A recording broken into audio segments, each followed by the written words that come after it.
Ou tô vendo minha tela toda? Ele não reclama mais de slide. É só o slide, né? Só uma tela. E, enfim, Mari, né, me convidou. Obrigada, Mari, pelo convite, para que a gente possa conversar um pouquinho sobre biodiversidade de tubarões. Tá? Então, vai ser uma conversa. Tem um montinho de slides, mas a gente vai conversando paulatinamente, né? Vocês podem ir perguntando, tirando as dúvidas. Vai ser bem geral, tá bom? Só que eu já vou começar perguntando para vocês, assim, quando vocês escutam a palavra tubarão, o que é que vem na mente de vocês? Pode falar também, tá? Pode participar, tá autorizada. Eu penso nos dentes deles. Dentes? Sinceramente, eu penso na Semana do Tubarão, que parece meio mundo de filme de tubarão. Shark Week. O que mais? Mas nada, só dentes? Eu penso no filme do tubarão. Filme. Aí tem a musiquinha também que vem o tan tan tan tan tan tan. Essa música é muito legal. A música do filme, né? Uma curiosidade é essa música, né? A pessoa que criou ela tentou retratar a batida de um coração quando a pessoa vê um tubarão. Eu não senti meu coração assim quando eu vi um tubarão, mas é inevitável que a música venha na cabeça. Caraca, eu não fazia ideia que... Agora que tu falou faz sentido. Mas... Vai, né? Faz. Eu ia tentar não ligar meu ventilador pra não fazer zoada, mas Recife é um calor, então... Deixa eu ligar meu ventilador 2 minutinhos. Ai. Eu acho que se eu visse um tubarão de verdade, meu coração ia bater assim, mas de emoção. Meu sonho era ver um tubarão, nunca vi. Mas que nada. Você olha assim, vê, é lindo. Tô bem apaixonadinha por ele. E aí, mais alguma coisa? Mais alguma palavra?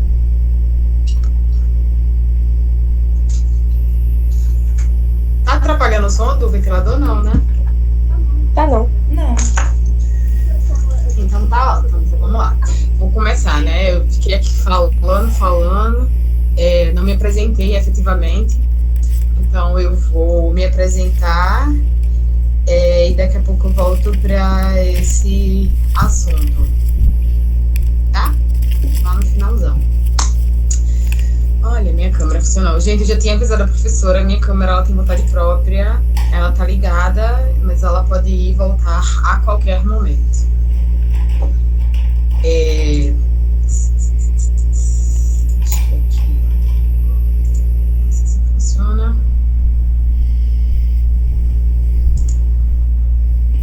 Então, prazer, meu nome é Poliana Roque, né? Eu sou bióloga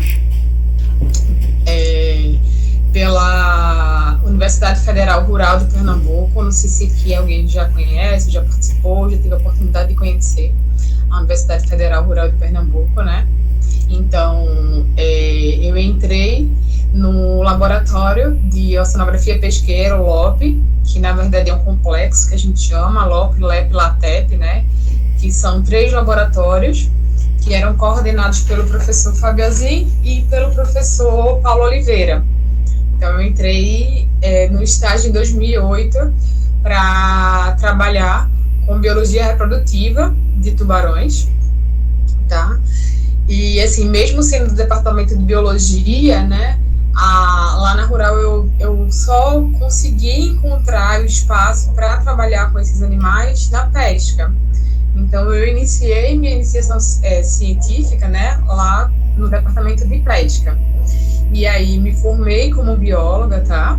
Já dando um pé na pesca e um pé na biologia.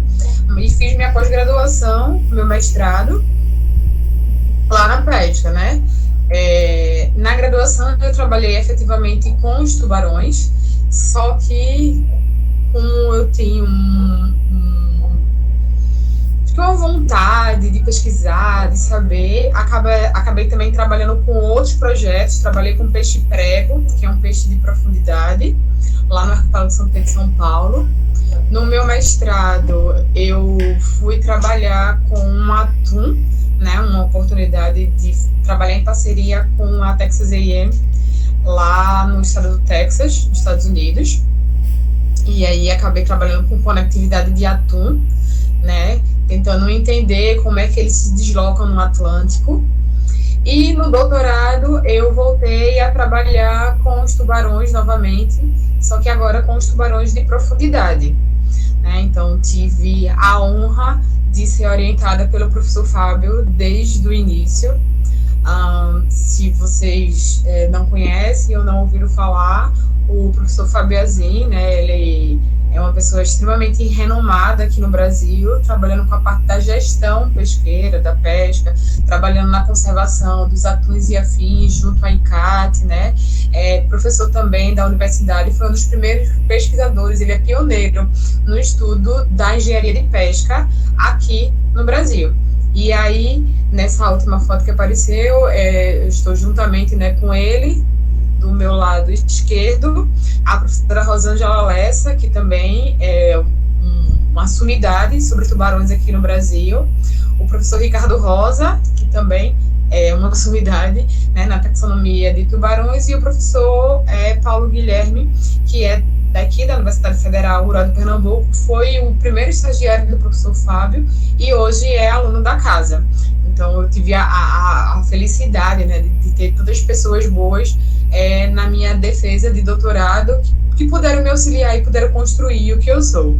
E aí, a participação, ainda não estávamos em pandemia, efetivamente, né, fazem 2 anos, efetivamente, que eu defendi meu doutorado, e eu também pude contar com a participação do professor Marcelo Mello, que ele trabalha com peixes de profundidade. Então, eu tentei reunir todo mundo, né, que pudesse me auxiliar para finalizar minha tese de doutorado com tubarões de profundidade na costa de Pernambuco. Mais recentemente, no caso, mais atualmente, eu estou trabalhando com monitoramento de peixes, né, da megafauna aqui no complexo portuário de Suape. A gente desenvolve um trabalho fora todos os outros trabalhos que já são desenvolvidos no laboratório. Mas eu queria perguntar para vocês, né, alunos da disciplina de ecologia, o que são peixes? O que é que vocês me dizem? O que são peixes? Aqui na foto eu trouxe alguns exemplos de peixes. Para vocês, o que são peixes?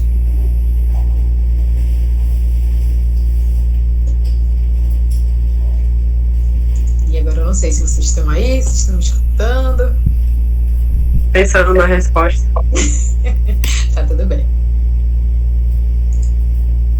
Sei lá, vertebrados aquáticos.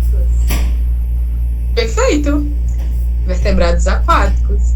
No fim, quando a gente olha nessa imagem, né, a gente vê uma grande diversidade de ambientes, né, de formas, né, de formatos, né, alguns animais mais achatados, mais compridos, de tamanho, né? Então, literalmente, peixes são vertebrados aquáticos que respiram por meio de brânquios e que possuem membros em forma de nadadeiras e uma pele geralmente coberta por escamas de origem térmica.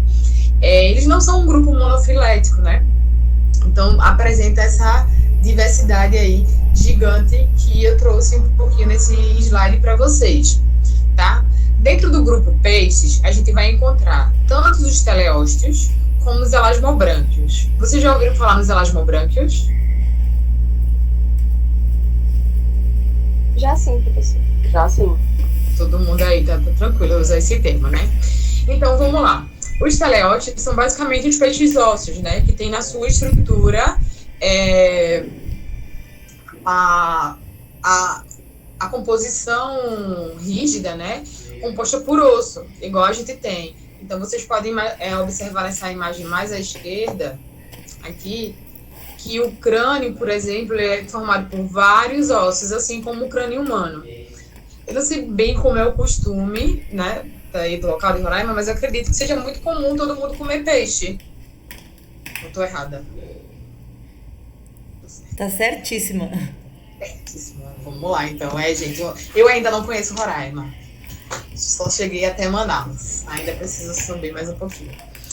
E aí, quando a gente come o peixe, a gente está acostumado a ver, né, essa estrutura que fica. Aqui a gente costuma ir para a praia e o que sobra é literalmente só o ossinho. O pessoal daqui come tudo, tá? Vocês podem ver que eles têm aqui, ó, raios, né? Então, os peixes ossos seriam os peixes raiados. Já os elasmos brancos seriam os peixes cartilaginosos. Ou seja, toda essa estrutura rígida desses animais, tá? É feita de cartilagem, que é a mesma estrutura que a gente tem no nariz da gente. Então, essa coisa assim, mais molinha, né?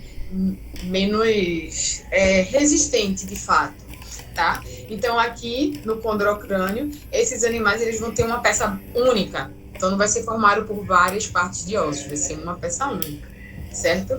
Aqui, a base também das nadadeiras, ó, é tudo feito de cartilagem.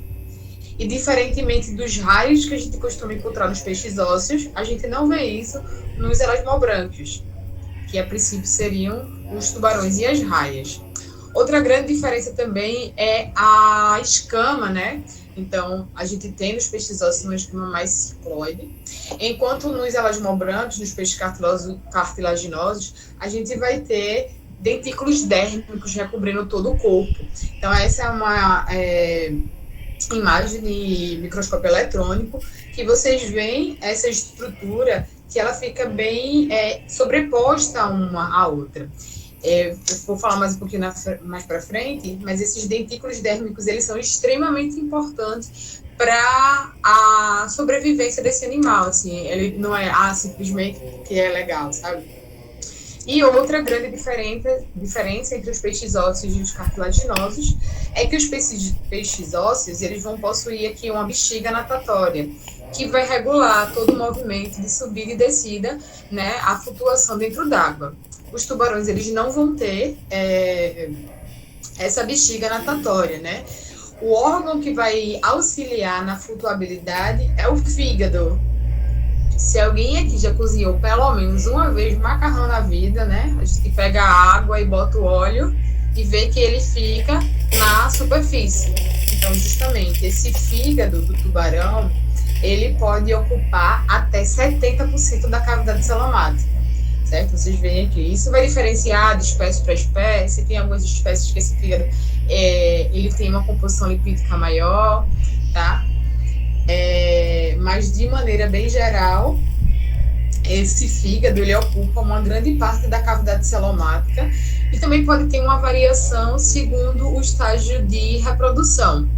Então, como alguém falou aí, não tenho certeza se foi Mari, mas esses animais, né, eles simplesmente eles têm algumas características muito básicas, mas que não se constituem como um grupo, né, monofilético. Então, eles saíram de um ancestral comum, os gnatostomatas, mas aqui, ó, na árvore vocês conseguem observar, tá vendo?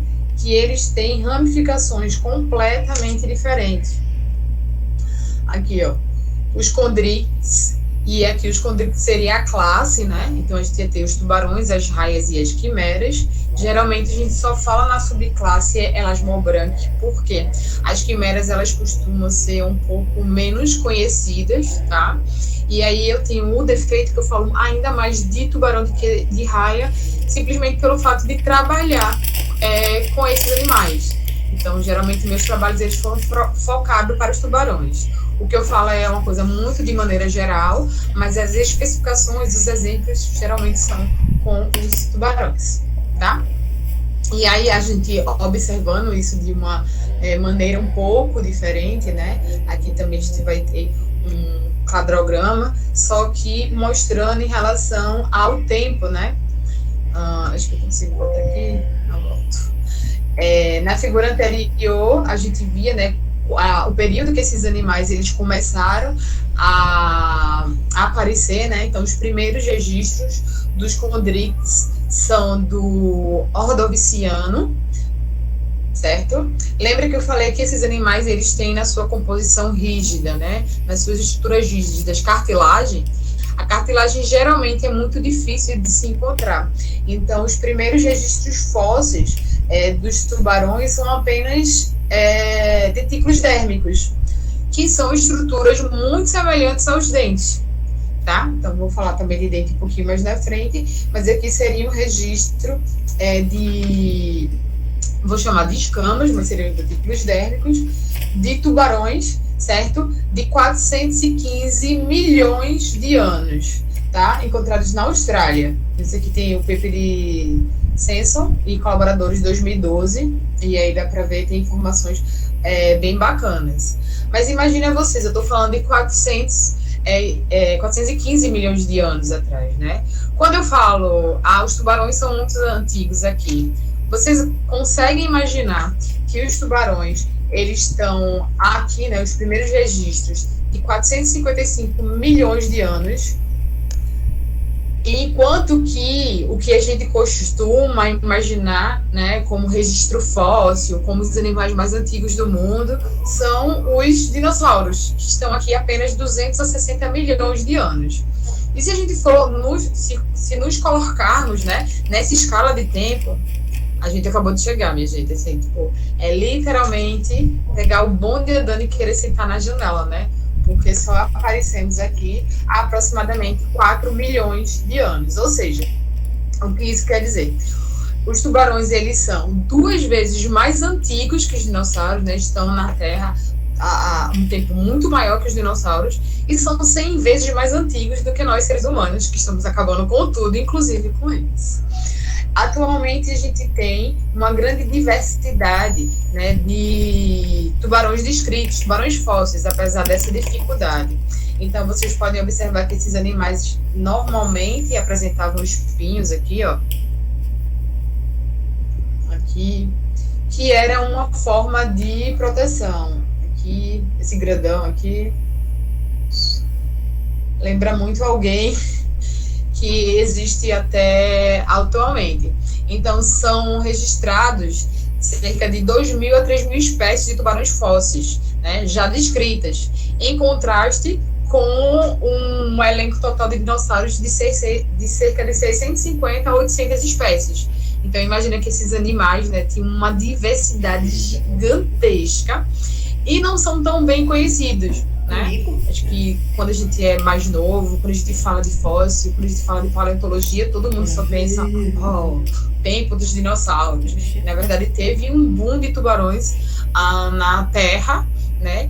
E que por muita gente, falo muita gente, seria sociedade civil, enfim, não é tão conhecido. Mas vamos lá, voltar um pouquinho no tempo, de volta para o futuro. Ops. Aí agora eu não consigo voltar.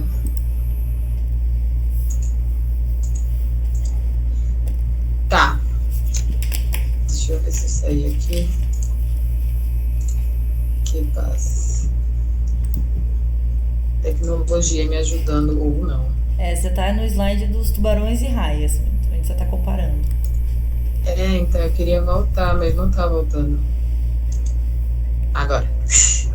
Então, atualmente, temos cerca de 1.200 espécies de tubarões e raias descritas, né?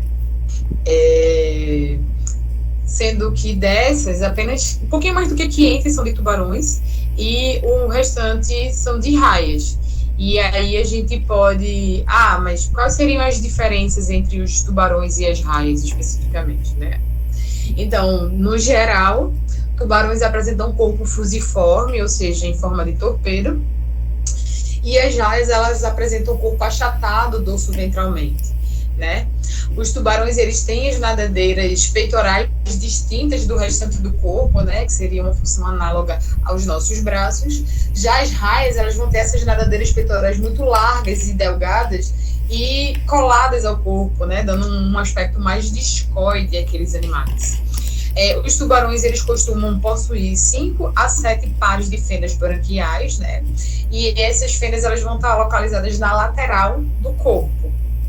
Já as raias, elas vão ter normalmente 5 pares de fendas branquiais e localizadas no ventre, né, na região mais embaixo, certo? Nos tubarões, a cauda ela vai apresentar 1 ou 2 lóbulos, tá? Então, imagine que uma lua, e a parte de cima seria um lóbulo, a parte de baixo seria outro. Já as raias, elas vão apresentar essa cauda normalmente afilada, né, com aparência de chicote. E aí, os tubarões, eles não vão possuir espiráculos. Espiráculo é um buraquinho, né, próximo ao olho, que é por onde os animais eles conseguem auxiliam no bombeamento da água. Então, esses animais eles sugam a água, né? E aí essa bomba ajuda justamente na respiração. E esse órgão é mais comum nas raias. Não sei o que é isso daqui. Mas enfim, vocês estão na frente de vocês. Ficou claro isso que eu falei para vocês agora? Ficou assim. Sim. Tá, vamos lá. Ai, que saco. Tá, aqui ele já foi mais rápido que eu. Queria saber aqui quem é tubarão e quem era raia. Gente, tá um quadrado na frente de vocês? Não, né? Aqui? Tinha, mas agora já saiu. Então, não sei como eu fiz isso, mas ele saiu, então tá bom. Nesse slide aqui eu trazia um exemplo, né, que não deu muito certo, mas enfim, de tubarões e raias. E queria que vocês tentassem identificar quem são os tubarões e quem são as raias, de acordo com aquela descrição que eu disse anteriormente. Por algum motivo, já está aparecendo aí quem é um grupo que está destacado. Então, esses três que estão destacados formam um único grupo. Vocês acham que eles são tubarões ou raias? Aí, Raias. Raia. Raia? Todo mundo raia? Raias. Por quê? Andando. E aí? Eu esqueci Calma. o nome do. Sei também, mas tinha esquecido o nome das bolinhas que você falou que ajuda no bombeamento. Espiráculo? Acredito que é isso. Então, vamos lá. Uma das características que eu falei, né? Os tubarões, geralmente, eles têm o corpo, né? Desprendido, com as nadadeiras desprendidas da cabeça. A gente consegue distinguir claramente aonde começam as nadadeiras em relação à cabeça. Outro detalhe também é que esses animais ele têm as brânquias, né? Na lateral do corpo, tá? Aqui, ó. Na lateral do corpo. Então, apesar, né, desse grupo aqui ser bastante misto, os que estão destacados são tubarões e os que não estão destacados são raias. Eles têm esse formato meio estranho, não seguem muito bem o padrão do que a gente está acostumado, certo? Mas tem algumas características, ó, aqui, ó, tá vendo? As estriazinhas, que são as brânquias na lateral do corpo. Nessa espécie aqui, a gente não vê, justamente porque ela tá aqui embaixo, ó. Tá vendo aqui embaixo? Aqui embaixo. Essa é a mesma dessa. Então, essas são raias. A raia viola é a que acontece aqui, né? Que tem ocorrência aqui no Brasil. Essa daqui lembra o tubarão-baleia, né? Um formato do corpo, mas é uma raia também. Outro detalhe, não sei se vocês conseguem enxergar claramente, aqui no caça-anjo, que apesar de ter o corpo achatado, é um tubarão, né, do grupo dos tubarões, ele tem aqui a separação da cabeça, dá para ver, com a nadadeira peitoral. Então, ainda é possível distinguir essa separação, diferentemente dessa espécie aqui, que a gente não tem essa separação muito clara, tá? Aqui é só, enfim, para a gente poder ver que, por mais que a gente generalize, é muito difícil pegar esses animais e colocar numa caixinha. Vocês vão ver isso um pouquinho ainda mais na frente, né? Esse outro exemplo aqui foi de um animal que foi capturado, e aí a matéria foi lá no Maranhão, e a matéria é tubarão espadarte de 5 metros, capturado por pescadores de raposa. E aí, na verdade, né, depois, uma bióloga ela retifica essa informação, mostrando que é uma raia e não um tubarão, justamente porque tem todas essas características. Deixa eu só fazer uma coisa aqui, porque não está aparecendo minhas animações. E eu vou tentar abrir de novo. Vocês estão vendo minha tela, né? Sim, tá aparecendo a reportagem do tubarão. Então, é porque eu acho que eu tinha aberto errado e aí ele não abria com animação. Que foi isso que eu acabei de falar, tá? E assim, não só o que eu mostrei para vocês, né, do exemplo que eu dei agora, apesar da gente estar nessa caixinha, a gente tem uma diversidade imensa de tubarões e raios. Então tem esse, eu acho que todo mundo conhece ou já viu, né, tubarão branco, que tem aquela coisa do né, do medo, do filme, né, que mexe com o inconsciente humano, aquele animal predador de topo, caçador, né, que realiza grandes migrações, mas a gente também vai ter esse animal, que também é um tubarão, e na verdade ele é um animal mais residente, mais calmo, fica próximo ao fundo, tá? A gente vai ter animais gigantes, certo? Aqui é um exemplo, um tubarão-baleia. Então imagina você do lado desse animal. Nesse exemplo aqui, a gente tem uma pessoa nadando do lado dele. A pessoa fica minúscula. E a gente também vai ter o menor tubarão, né? Um tubarão lanterna, tá? Um tubarão anão, que ele, adulto, cabe na mão de uma pessoa. E trouxe mais alguns outros exemplos aqui, né? Os mais diferentes, tá? Para vocês verem também essa diversidade, que apesar da gente trabalhar com um grupo, né, diferente do que aquele peixes, os tubarões eles já têm um grupo monofilético, eles têm uma ligação genética muito forte, mas eles apresentam ainda assim uma grande diversidade. Então a gente vai ter animais que vivem na coluna d'água, né? Tem esses animais que apresentam uma coloração mais monocromática, cinza, marronzada, né? Geralmente o ventre desses animais é branco para auxiliar no mimetismo com o ambiente, assim como alguns animais que vivem no fundo e também utilizam-se muito no mimetismo, né? Então esse daqui ele está bem destacado, mas no geral quando você olha de longe, você imagina, ele fica muito parecido com o fundo de areia. A gente vai ter aqui esse tubarão que ele consegue projetar cara dentária para frente, ó. E ele parece um pouco assustador, mas enfim, não é tão não. Daí aquele chamado tubarão doente, já viu uma foto dele se alimentando, é bem interessante. É super interessante, né? Imagina ele conseguir projetar a boca completamente para frente, né? Então a gente vai ter o tubarão martelo também, que para mim é super icônico, né? O formato da cabeça dele, o tubarão cobra, que é muito raro de ver, boca grande, o maco, que é Fórmula 1 dos mares. Então, apesar da gente ter uma imagem sem escala, a gente tem animais gigantes, com nadadeiras super diferentes uma das outras, tá vendo? Olha essa daqui, e animais também de pequeno porte. No geral, a grande maioria dos animais são de pequeno porte, tá? E esse daqui, eu não encontrei uma foto dele debaixo d'água também, mas é um bem diferentão, que é daqui da costa brasileira e é encontrado no Maranhão. Então ele é uma espécie que costuma estar num ambiente mais estuarino, né? Mas assim, ele costuma mais estar entrando na região dos rios. Então, dentro dos grupos, dentro da subclasse, né, lasmobrancos, a gente vai ter as ordens de tubarões. Então, os carcarreniformes, certo? Mostrando um pouquinho da diversidade para vocês.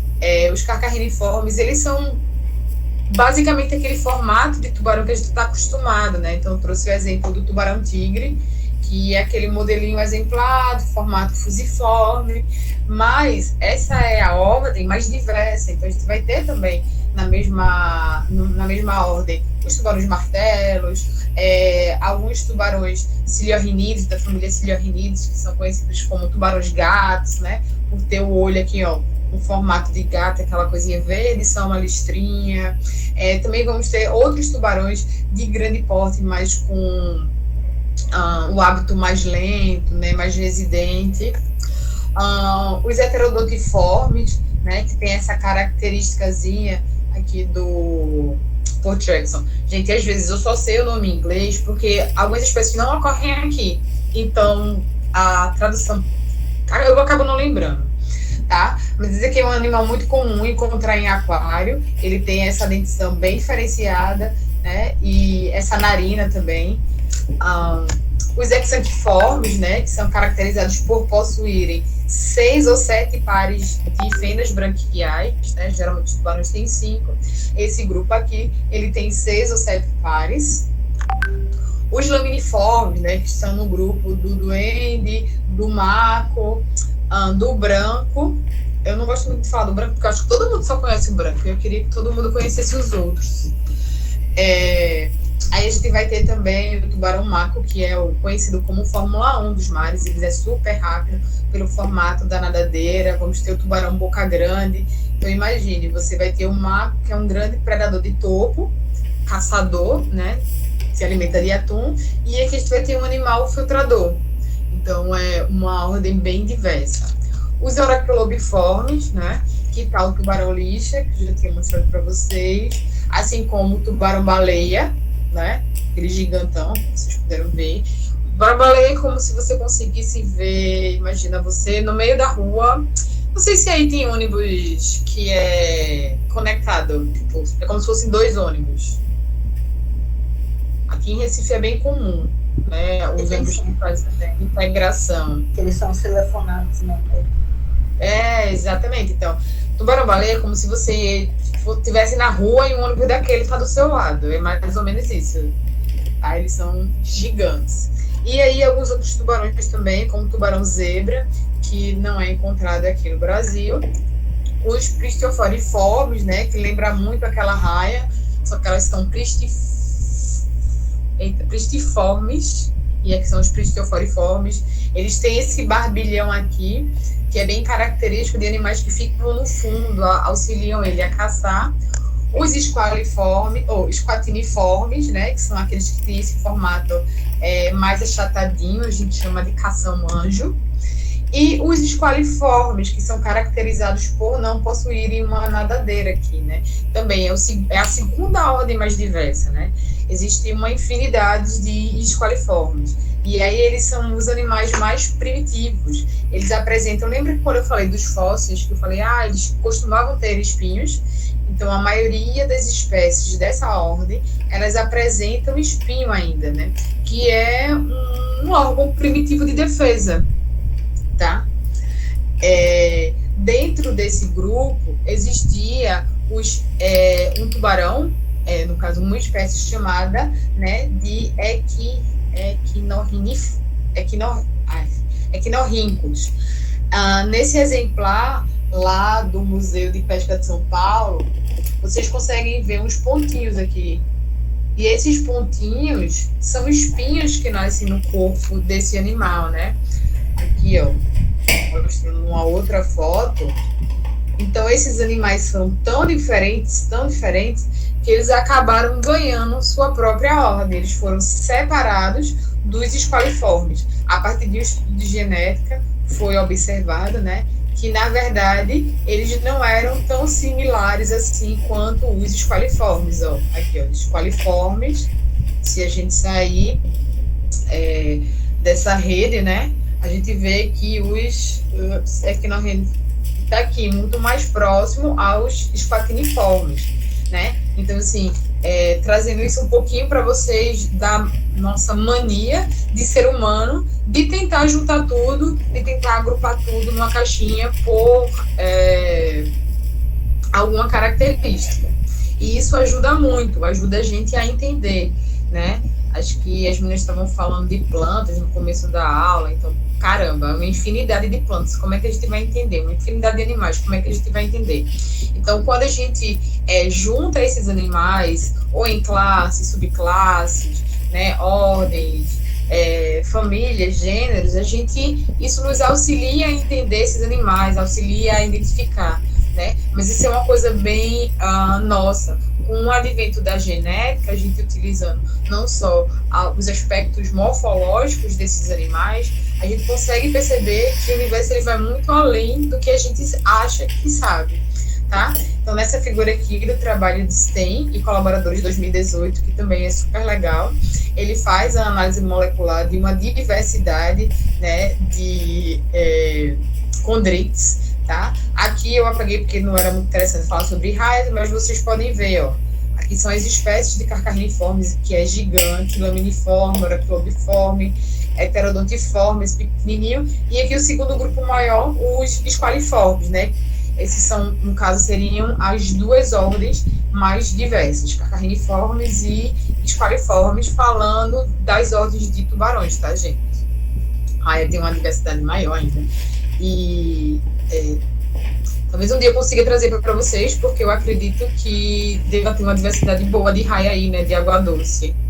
Eu não cheguei a ler exatamente sobre Roraima, mas aí de alguns dos congressos que eu participei, tem um peso bem forte de raia de água doce, né? Acho que tem Dário, que trabalha com reprodução de raia de água doce, professora Maria Lúcia, enfim, a gente tem uma equipe bem boa, mas de algumas pessoas que trabalham com raios de água doce.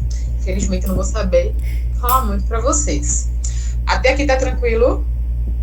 Sim. Tá sim. Bom. Eu tenho uma dúvida. Rapidinho. Pode falar. Quais deles ficam mais fundo? É uma curiosidade mesmo. Ficou mais fundo, como assim?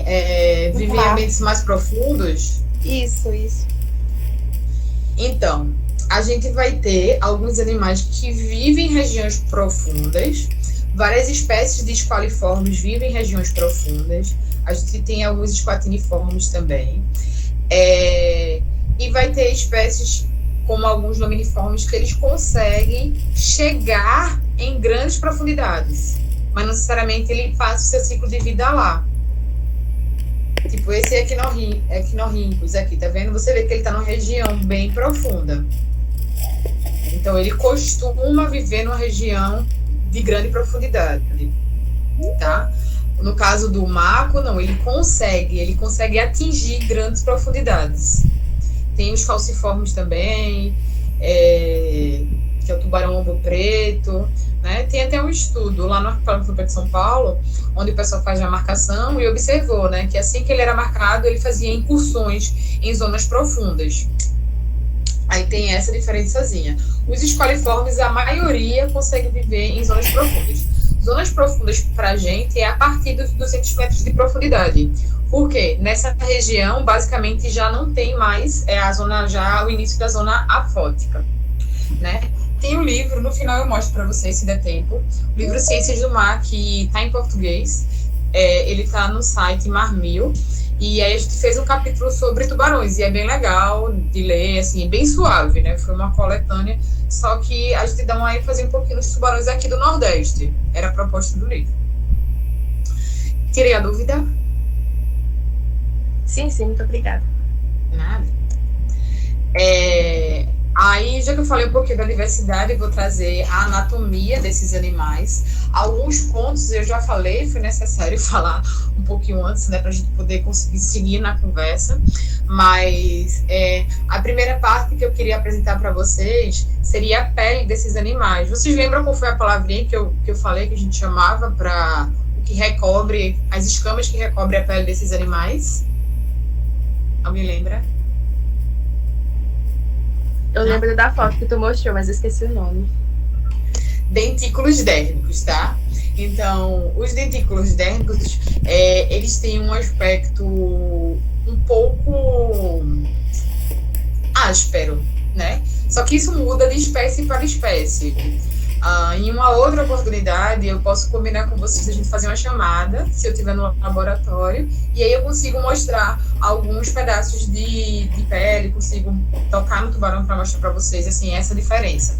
Aqui, eu conheço dessas pessoas que já tocaram tubarão e disseram que a textura é tipo de lixa, das lixas de parede, né, de lixa parede, é a mesma textura. Isso, exatamente, só que assim, no geral é uma lixa. Assim, tem algumas espécies que você sente aquela ondulação, mas ele não é tão áspero. Engraçado, o tubarão lixa, que a gente chama, né? Ele tem um aspecto de lixa, mas quando você toca nele, os dentículos dérmicos, eles são bem arredondados, eles são grandes, mas são bem arredondados. Tem um que eu trabalhei no meu doutorado que você não consegue enxergar olho nu. Os dentículos dérmicos, eles são muito pequenos, mas quando você passa... Cara, quando eu esquecia de botar a luva, ou quando eu ficava com luva há muito tempo, eu saía com a mão toda esfolada, assim, literalmente, toda arranhada, por causa de estar manuseando o animal o tempo todo. E aqui nesse desenho da Ketrina, que eu gosto de usar muito, tem duas pessoas do Instagram que eu adoro usar, assim, os desenhos deles, o que eles fazem, eu acho que é bem didático.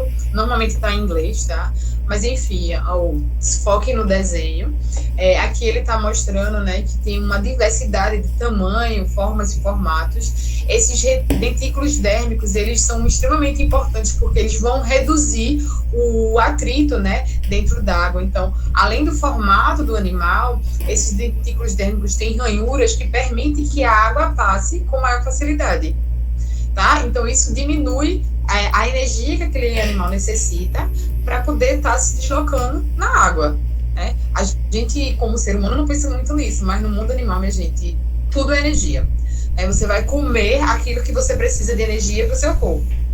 Você vai fazer aquela atividade que você precisa para manter seu corpo vivo.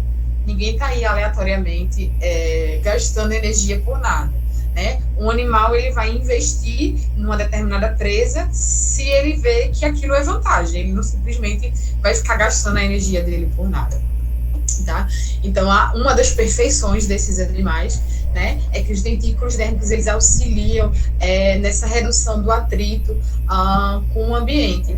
Inclusive, alguns nadadores, eles chegaram a utilizar essa tecnologia, né, na roupa de natação, né, só que isso foi proibido para a competição. Por quê? Quem era dos Estados Unidos, tinha dinheiro para investir em pesquisa e tecnologia, conseguiu usar essa ferramenta e assim diminuir o tempo de natação na competição. Mas outros países que não tinham esse dinheiro para pesquisa, acabava perdendo, e não era por competência do nadador, né? Então isso meio que foi banido, ainda bem, né? Porque não é justo. Outro ponto, um aspecto bem importante também, é que esses dentículos dérmicos, eles reduzem, né, eles previnem a capacidade de crescimento de parasitas no corpo do animal. É mais difícil a gente observar do que, por exemplo, em baleias, em navios, em embarcações, tudo que fica muito tempo na água, né? Então, isso também auxilia, né, para que esses animais não estejam carregando um peso na hora de nadar. Outro ponto, né, da anatomia dos animais são o esqueleto, como eu falei para vocês, é tudo feito de cartilagem. Então, vocês podem ver aqui essa região da nadadeira caudal, tá? Não tem os raios aqui, os arcos branquiais é de cartilagem também, né? A arcada, eu tenho uma arcada, não vou pegar. Então, a arcada também, ela é junta com o condrocrânio, que eu falei para vocês, né? E tudo isso é feito de cartilagem. E aí, cartilagem é basicamente aquilo que a gente tem na orelha e no nariz. Então, se vocês tocarem aí, essa coisinha mole. Lógico que nos tubarões não é tão mole assim, mas ainda assim, comparado aos peixes ósseos, é bem mole. A gente vai ter a questão da dentição, né? E aí eu vou perguntar uma coisa para vocês. Vou dar 1 minuto para vocês responderem. Então, não tem muita coisa. Mas 30 segundos. Quantos dentes tem um tubarão?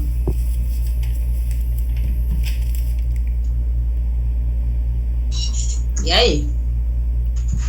Eu lembro de ter estudado isso na graduação, mas eu não faço e não lembro mais. Peraí. Uns 60, 70, por aí.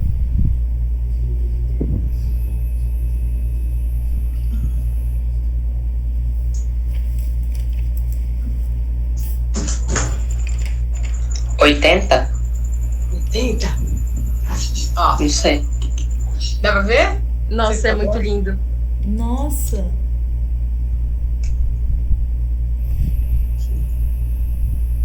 Então, eu acho que essa é uma das perguntas mais difíceis de responder, né? Tem uma música do Mundo Bita, não sei se alguém tem filha aí ou irmão pequeno em casa, mas ele pergunta quantos dentes tem um tubarão. Para mim, é uma das perguntas mais difíceis de responder. Assim como a gente fala de diversidade de tamanho, formato e hábito dos tubarões, né? Eles também vão ter essa dentição muito diferenciada. Aqui é um exemplo que eu trouxe para vocês. Olha isso. A diversidade. E vocês acham que esse formato, o tamanho, né, desses dentes está ligado a quê exatamente? ao que ele se alimenta? Exatamente. Os hábitos alimentares, né? Esses animais são literalmente perfeitos, né? Eles são, para mim, a obra do universo, né? Da perfeição. Estão aqui há mais de 455 milhões de anos e eles vêm se adaptando. Os dentes, eles não ficam presos, eles não são enraizados como é o da gente, né? Então, na medida que esse animal ele vai se alimentando, esse dente ele acaba se soltando, tá? E aí, em cerca de 24 horas, porque eu falo cerca, sempre por causa dessa diversidade. Esse dente da frente, quando cai, esse daqui, por exemplo, quando cai, o de trás, ele começa a se deslocar para frente de uma maneira muito natural, e aí ele vai recompor essa arcada, né, que a gente chama da primeira fileira de dentes, que é o que ele usa efetivamente. Os de trás e os das laterais, eles são mais rebaixados, até porque para não machucar o animal. Uma das espécies que eu trabalhei no meu doutorado, acho que eles tinham cerca de, 120, né? Então, era 20 ser de um lado, vamos botar 25, 25, 100. Só que eles tinham de 5 a 6 fileiras, então 600 dentes. Isso numa espécie que não é predador de topo, né? Que não tem um grande tamanho. Então, dependendo da cadeia trófica que ele tiver inserido, né, ele pode ter uma maior ou menor quantidade de dentes. Esse daqui é o que eu acho uma coisa mais linda do mundo, que é o cação-bruxa, né, o de 7 guerras que eu falei para vocês, que ele tem, ó, como se fosse uma placa, tá vendo? Os dentes deles é como se fosse uma placa. Esse daqui, que é do boca grande, eles são animais filtradores, então os dentes deles são bastante diminutos, e aí eles têm uma bioluminescência, né, para atrair o plâncton. Esse aqui, alguém consegue reconhecer qual é? Não.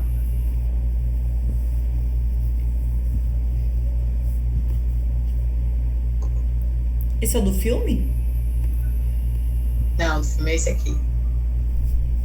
Esse aqui é do tubarão tigre. E imagine vocês o que é que o tubarão tigre come preferencialmente. Sim, o que é que o formato do dente deles lembra?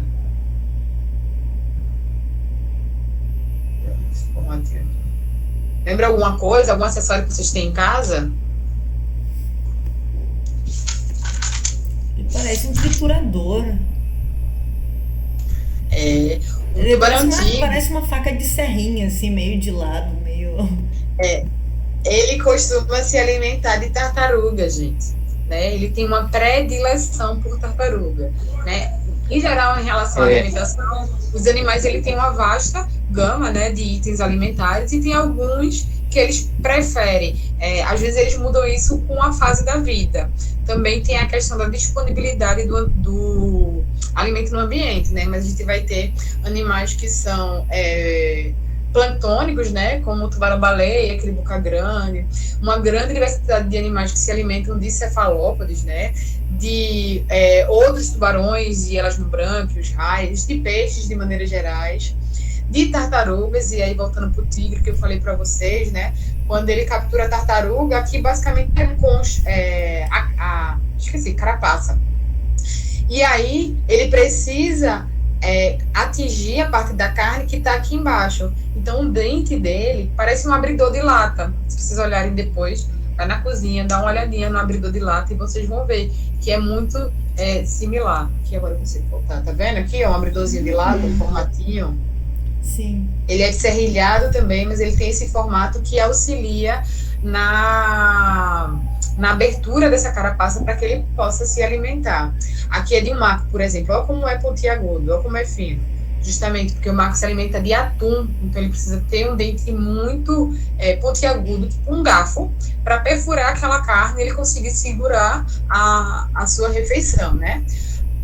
Esses animais eles também podem se alimentar de restos de animais mortos. Procurando a palavra bonitinha para falar, né? Então, é um exemplo bem clássico, fácil de achar na internet, né? De tubarões brancos se alimentando de carcaças de baleias, tá?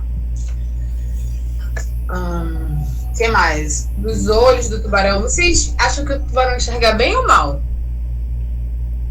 Acho que depende da profundidade também da onde ele vive. Então tá, começando por profundidade.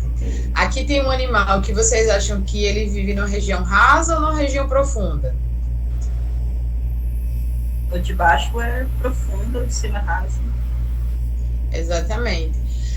Aqui a gente vai ver que existe uma diversidade também, né, nessa questão da visão desses animais, principalmente a partir do olho, né? Um animal que vive numa região muito clara, né, de muita luz, ele não precisa ter a pupila tão dilatada, né? Então ele tem já geralmente esse olhinho assim, com algumas exceções, mas com a pupila menorzinha. Esses animais que chegam a grandes profundidades, ele tem esse olho assim mais aberto, maior e mais escuro,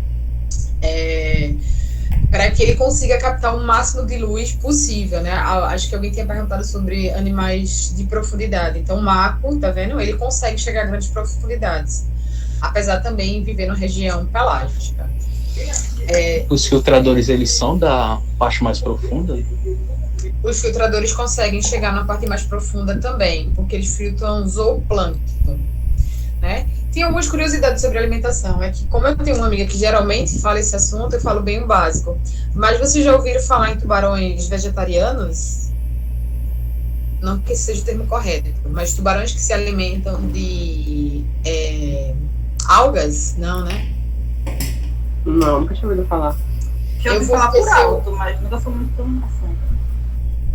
Não entendi. Já ouvi falar por alto, mas nunca por fui alto. até. Eu vou ver se eu acho algum post mais simples e mando para vocês. Mas tem alguns animais, estudos recentes, que eles acabaram opcionalmente se alimentando de algas, né? Não é uma coisa geralzona, não é uma coisa que se estende para todas as espécies. Foi uma descoberta relativamente recente, mas já é uma super descoberta, né? A gente imagina o quê? Um animal por opção, né? Se alimentar de alga, para mim, fiquei chocada. Mas enfim, acabo não falando porque eu preciso de mais tempo para explicar. E como eu falei para vocês, eu trabalho em parceria com outras amigas, né? A gente geralmente dá minicurso, de um início de minicurso. E aí essa parte de alimentação fica com uma das meninas que faz o doutorado com ecologia trófica.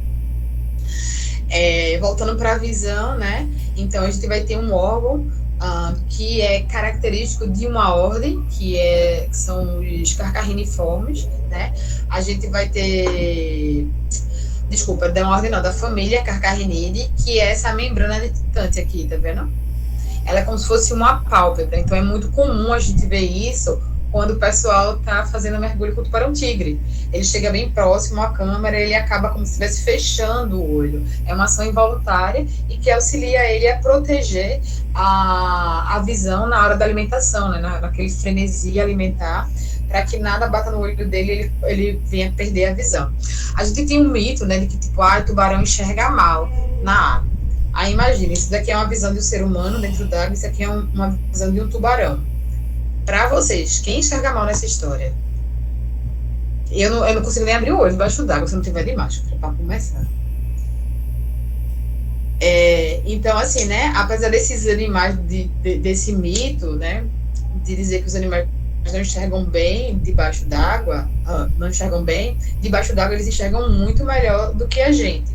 Talvez eles não enxerguem com uma capacidade de distinguir cores como a gente consegue enxergar aqui fora d'água. Mas isso também é uma coisa muito mais detalhada que eu vou deixar para um outro dia. Tubarão é tudo detalhado, minha gente, eu nunca vi. Voltando, né? Trabalhando mais um pouquinho nessa parte da anatomia, falando ainda dos sentidos, a gente vai ter o nóstril, né? Que seria a narina desses animais. E aí eles conseguem sentir uma gota de sangue em 1000 litros de água. Então imagina vocês o quanto eles são sensíveis a essa percepção, né? Por isso que a gente pede, geralmente, se tiver algum corte, não entra na água, porque eles têm essa capacidade, né? Mas diferentemente da gente, esses animais não usam a narina para respirar. A respiração, ela é feita a partir da boca, né? Então, esse animal, a água entra pela boca e aí as trocas gasosas vão ocorrer aqui nas brânquias, certo? E aí essa água entra rica em oxigênio e sai rica em gás carbônico. Um sexto sentido, né, que a gente pode chamar esses animais, são as ampolas de Lorenzini, tá? Então aqui, ó, na face, né, no focinho, a gente vai ver vários pontinhos. Esses pontinhos, eles vão ser compostos por um poro, um canal que vai estar cheio de geleia. Essa geleia, ela é capaz de conduzir eletromagnetismo, né? E na parte mais inferior, a gente vai ter um nervo, né? Justamente onde esse animal faz essa percepção. Eu não sei como é que vai estar o áudio desse vídeo para vocês. O áudio tá ok? Não tá saindo não aqui pra mim.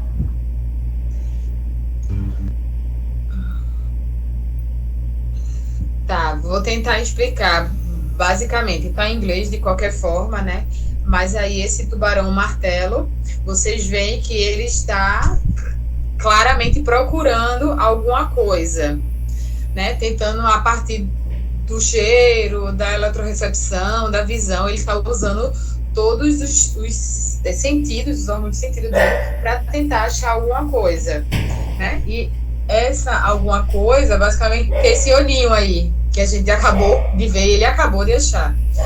Então, nesse momento, né, o tubarão martelo, por ter essa cabeça com esse formato mais avantajado, ele tem muito mais ampolas de Lorenzini do que as outras espécies, né? Então, ele consegue fazer essa captação de uma maneira mais excepcional ainda, né? Então, ele está aí tentando capturar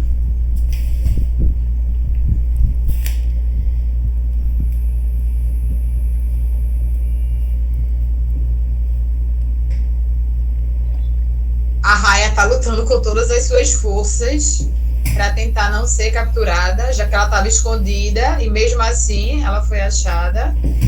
Finalmente ele consegue imobilizar a presa, né? E aí vocês veem que nesse momento um outro tubarão, ele tenta capturar também a presa, né? Justamente por esse sangue que entra no meio ambiente, né? A raia começa a liberar sangue e aí isso atiça também outro animal. Só que esse outro animal, que é um tubarão cabeça chata, é muito menor do que o tubarão martelo, né? E aí acaba que pro grande martelo, às vezes, é difícil competir. Finalmente, usando todos os sentidos dele, mas muito mais a eletrorecepção, ele consegue capturar a presa.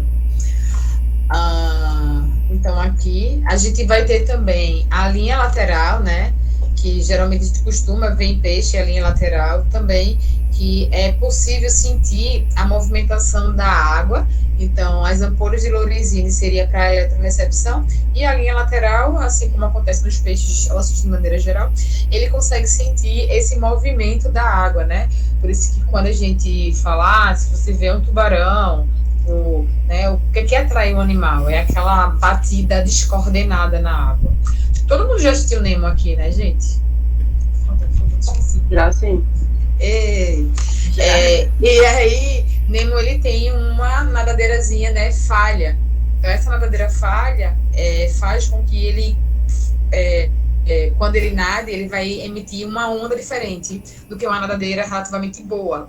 Então, isso, na vida real, pode, de fato, atrair um tubarão, né? Ele consegue sentir, a partir das linhas laterais, essas ondas, né? E entender que tem um animal ou defeituoso, ou doente, ou que está prestes a morrer, e que pode ser um alvo fácil, tá? Outra parte, né, desses animais seriam as nadadeiras, bastante importante. Então, a gente vai ter as nadadeiras dorsais, aqui, ó, apontada com a seta. Então, a primeira dorsal, e algumas espécies têm a segunda dorsal, podem não ter, certo? Essa nadadeira, ela apresenta estabilidade para esse animal. A gente vai ter a nadadeira caudal, né? E aí também existe uma diversidade. A nadadeira caudal, ela pode ter o lóbulo superior muito maior, pode não ter esse lóbulo inferior aqui, né? Então, o lóbulo superior e o lóbulo inferior pode ser relativamente igual. Quanto mais homogênea essa nadadeira, mais rápido vai ser esse animal. Essa é uma nadadeira de propulsão, né? E a gente vai ter as nadadeiras peitorais, que servem como direção. Então, literalmente como se fosse um submarino dentro d'água. Além das peitorais, a gente também vai ter, com essa função de direção, a nadadeira anal, que pode estar presente ou não nos animais, e a nadadeira pélvica. A nadadeira pélvica, ela tem um detalhe, é que nos machos, tá, a nadadeira pélvica vai ter uma projeção, que a gente chama de clasper, certo? Então, aqui seria um exemplo de uma fêmea, a nadadeira pélvica não tem projeção, e aqui seria um macho. Essa projeção, ela só vai aparecer quando esses animais tiverem adultos, né? Quando esse animal, por exemplo, é um embrião, a gente consegue ver um pontinho aqui, mas nem sempre é fácil distinguir macho e fêmea. A partir do momento que esses animais começam a amadurecer, essa projeção cresce. Em algumas espécies elas ficam gigantes, dá para você observar claramente, em outras espécies não, né? Mas isso vai variar de espécie para espécie. Então, nesse ponto, é a primeira observação. Como eles têm esse dimorfismo sexual, quando a gente vê um animal dentro d'água, a gente consegue saber se é macho, se é fêmea, se já for um animal adulto, se tem a presença ou ausência de clasper, tá? E aí, para os estudos de biologia reprodutiva, isso também é um aspecto importante, porque a gente analisa o clasper, né? Se esse clasper ele está rígido ou se ele está flexível. Então, no animal imaturo, esse clasper vai estar flexível. No animal adulto, esse clasper vai estar rígido. Então, aqui, né, indo mais para a anatomia interna, vou continuar nos machos, que a gente estava falando do clasper. A gente vai ter o clasper, aqui a vesícula seminal, onde ele vai guardar o esperma, né? Então, o esperma, os testículos, certo? E aí, o esperma ele vai ser produzido no testículo, vai vir aqui pelo ducto testicular e ficar aqui na vesícula seminal até o momento de cópula, certo? Já nas fêmeas, a gente vai ter o ovário, que fica mais na região da cabeça, né, na região superior. Esse ovário ele vai estar conectado ao útero, certo? E o útero ele vai estar conectado aqui à cloaca, que é por onde os embriões saem. Além disso, que não dá para ver perfeitamente nessa imagem, a gente vai ter aqui, atrás do ovário, a glândula oviducal, que é um órgão, né, bastante interessante, mas que ainda é muito misterioso para os pesquisadores. Mas dentre algumas de suas funções é produzir a casca de ovo para as espécies ovíparas, né? Como também ela pode armazenar esperma, certo? Então aqui, ó, a gente tem uma imagem de uma cópula, né? Se vocês conseguem observar, esse animal, ele segura o macho, ó, tá vendo aqui o macho? Dá para ver? Na fêmea não tem, o do macho tem. Ele segura na fêmea, certo? Aqui na nadadeira. Por este motivo, eu não sei se tem outro slide ou não, tem. Aqui, ó, uma cópula que foi filmada, tá vendo? Então, ele segura aqui na fêmea pela nadadeira, e aí ele faz a penetração com o clasper a partir da cloaca da fêmea, ó. Tá vendo aqui ele fazendo movimentos peristálticos para justamente liberar, né, para fazer essa liberação do esperma. Aqui tá vendo, ó, tá bem alto, e você vê já que consegue perceber que ele tá mais baixo. E aí, por esse motivo, por o macho ele se prender na fêmea, né, as fêmeas costumam ter os dentículos dérmicos mais juntinhos, né, o espaçamento entre o dentículo e outro que é mais sobrepostos, mais juntinho, e também é mais espesso, por isso é mais espesso. Aqui são fotos, acho que do tubarão azul, que foi capturado, e a gente pode observar que esse animal ele estava no período de cópula, onde justamente o macho segura na fêmea, é um pouco selvagem. Aqui, ó, a fêmea toda arranhada, aqui também, né? Então, quando a gente não captura esses animais, a gente vê ele no meio ambiente, a gente consegue falar um pouquinho sobre se eles são... Você não consegue escutar, né? O áudio? Não. Tá, mas tentem ver, eu não sei fazer o áudio, mas enfim, não tem nada falando, é uma musiquinha, né?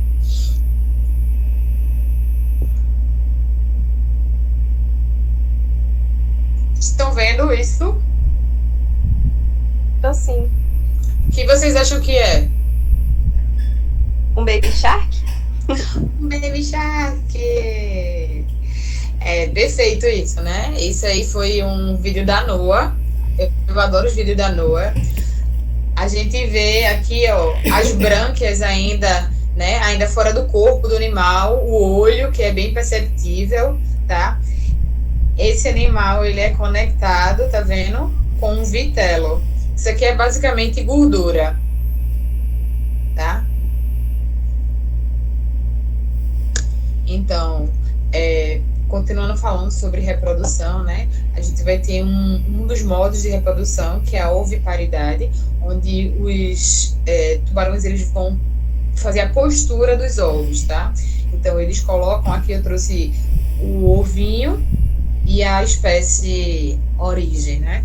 Então, aqui o ovinho e a espécie origem, para vocês verem como eles podem ser diferentes. Mas todas essas espécies, todas as espécies que usam a oviparidade, né, como estratégia reprodutiva, eles vão pôr ovos no ambiente.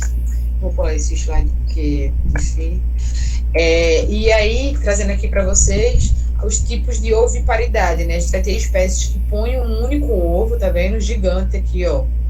A glândula oviducal que eu falei para vocês, o ovário, o útero e aqui a cloaca. Então, tem um único ovo em cada útero. E tem outras espécies que têm vários ovos em cada útero. Só que percebam aqui na imagem à direita que essa escala corresponde ao mesmo tamanho dessa escala. Ou seja, as espécies que põem apenas um ovo, né, que a gente chama de oviparidade simples, ela vai ter um ovo maior. E as espécies que põem vários ovos por vez, né, ela vai ter esses ovos menorzinhos. E aí a gente chama de oviparidade, né, é uma estratégia de reprodução lecitotrófica, ou seja, a forma de desenvolvimento em que o embrião se encontra, ele não vai receber nutrição nenhuma com o vitelo, não recebe nenhuma nutrição, além do vitelo contido, que foi aquilo que eu mostrei para vocês no vídeo anterior, né? O animal, ele tem seu próprio vitelo.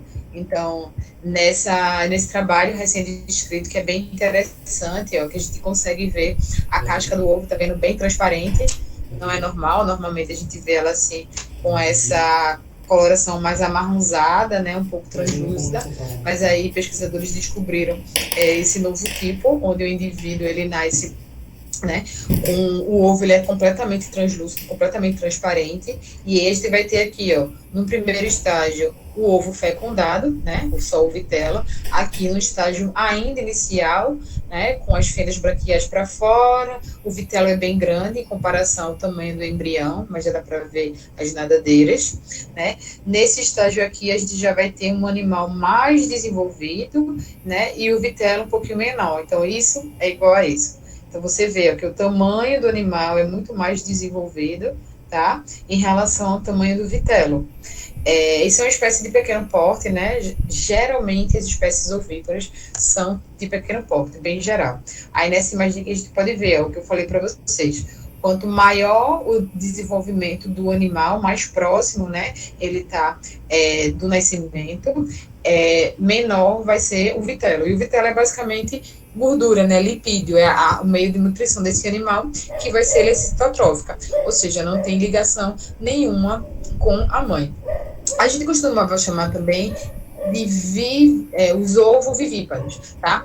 A gente usa como referência a ICE, né? Que é basicamente um conjunto, um conselho que define alguns padrões de estudo. E aí, para tubarões, para a reprodução de tubarões, a gente só vai ter os ovíparos e os vivíparos, não teremos mais os ovovivíparos, tá? Entretanto, os ovovivíparos seriam aqueles que teriam, né, grande parte da sua reprodução dentro do corpo da mãe, mas eles seriam de forma lecitotrófica, ou seja, não ia ter contato com a mãe. E os vivíparos placentários, ou seja, uma reprodução matotrófica, ela ia ter uma conexão com a mãe, né? Tá vendo aqui, ó? Então, o embriãozinho, ele é conectado com a mãe a partir de uma placenta, né? Deixando bem resumidamente para vocês. E aqui trazendo alguns exemplos, ó.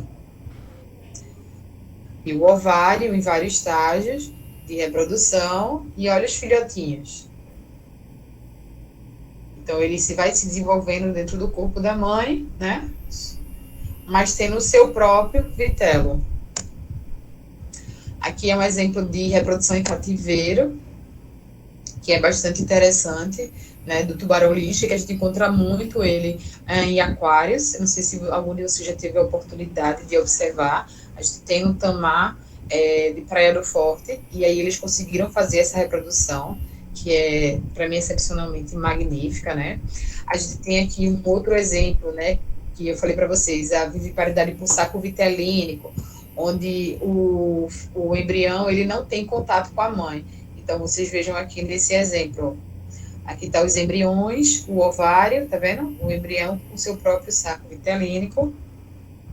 Geralmente ocorrem em esqualiformes, né? Aqueles que eu falei para vocês, que são de profundidade, tem o espinho. Exemplo de uma fêmea e de seu respectivo embrião. A gente vai ter uma coisa muito louca, que se chama hermafroditismo. Você sabe o que é hermafroditismo? Sim. Todo mundo tranquilo aí, né? Então, o que acontece? Foi descoberto um caso, né, que não é normal, mas que pode acontecer na natureza, de um tubarão que ele tinha tanto quanto os órgãos femininos, quanto os órgãos masculinos, né, dentro de um mesmo ser. Aqui também é um esqualiforme. O exemplo dele aqui. Então, vocês vão ver o clasper, direito e esquerdo, e aqui, por exemplo, o ovário cheio de ovos, a glândula oviducal, o útero, tá? Então, são algumas curiosidades. Ainda na viviparidade, a gente vai ter a ofagia, que seria o também chamado de canibalismo ultrauterino. Então, nesse GIF, eu acho que vocês conseguem observar, né? A fêmea, ela vai enviando ovos ovos fecundados e não fecundados, certo?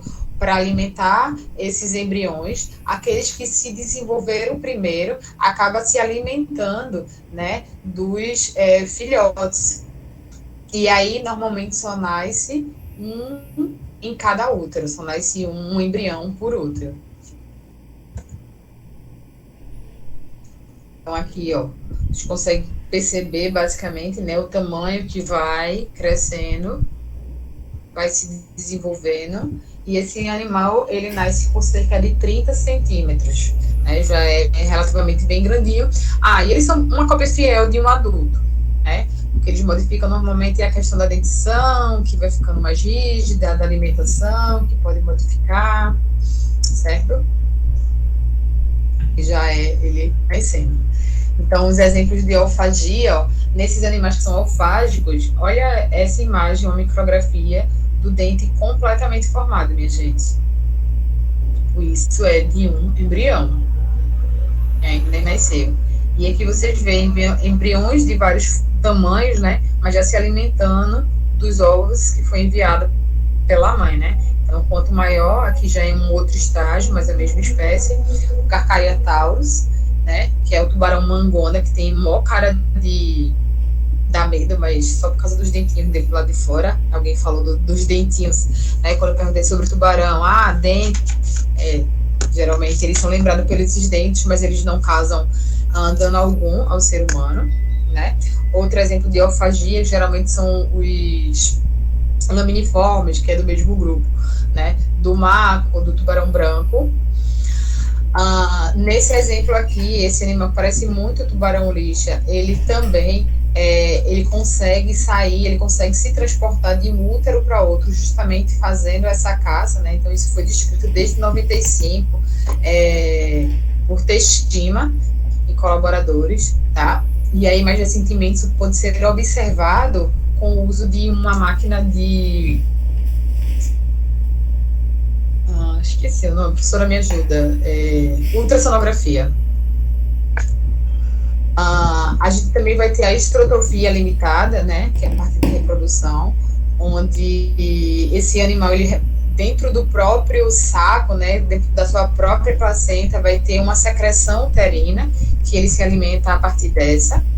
E uma curiosidade é que o tubarão tigre é uma das exceções, né, que se alimenta por histotrofia limitada, né? Em geral, os carcarreniformes, eles são placentários, ou seja, eles têm essa conexão do embrião, né, com a placenta da mãe, algo muito similar ao que acontece com os seres humanos. Aqui é um exemplo de um tubarão azul. Olha quantos filhotes eles são capazes de ter em uma única ninhada.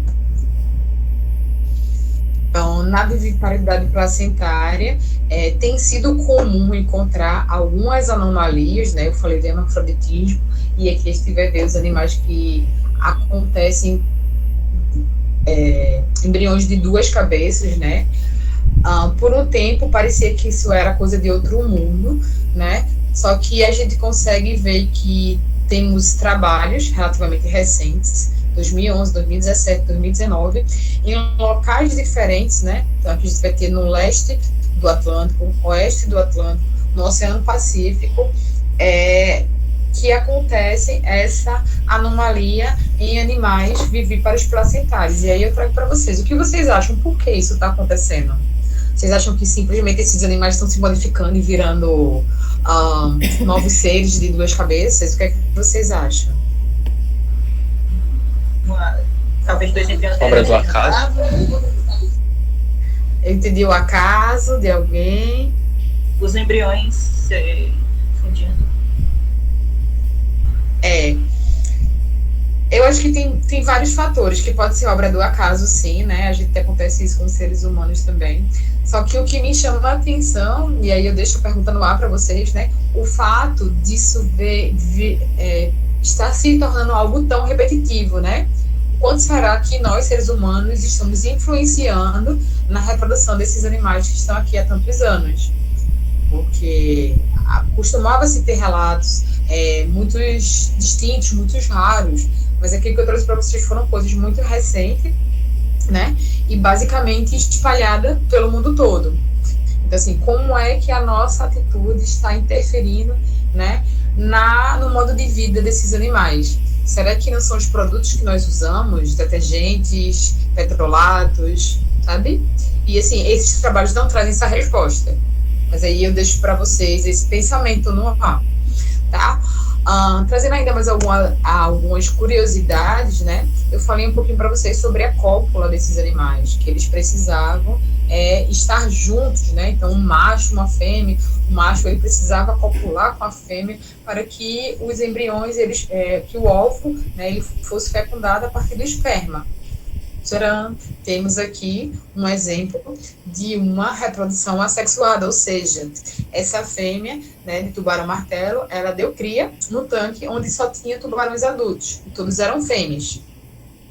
Aí vocês pensam, cara, calma, vai devagar.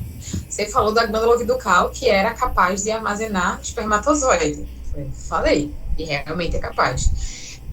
Os tubarões, eles são capazes de armazenar o espermatozoide na glândula oviducal para que, no momento menos propício, ele consiga perpetuar a espécie. Porque, diferentemente da gente, que somos conscientes, né, os tubarões eles não têm essa consciência, né, essa ciência. Mas, e por isso mesmo, a intenção, né, deles no papel ecológico nasce, cresce, reproduz e morre. Reproduzir é uma parte fundamental para as espécies. Então, isso pode ter sido acontecido, de fato.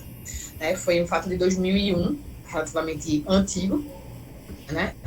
2 décadas atrás. E o que acontecia é que as 3 fêmeas tinham sido capturadas antes de alcançarem a maturidade sexual. E aí elas ficaram mais 3 anos em cativeiro.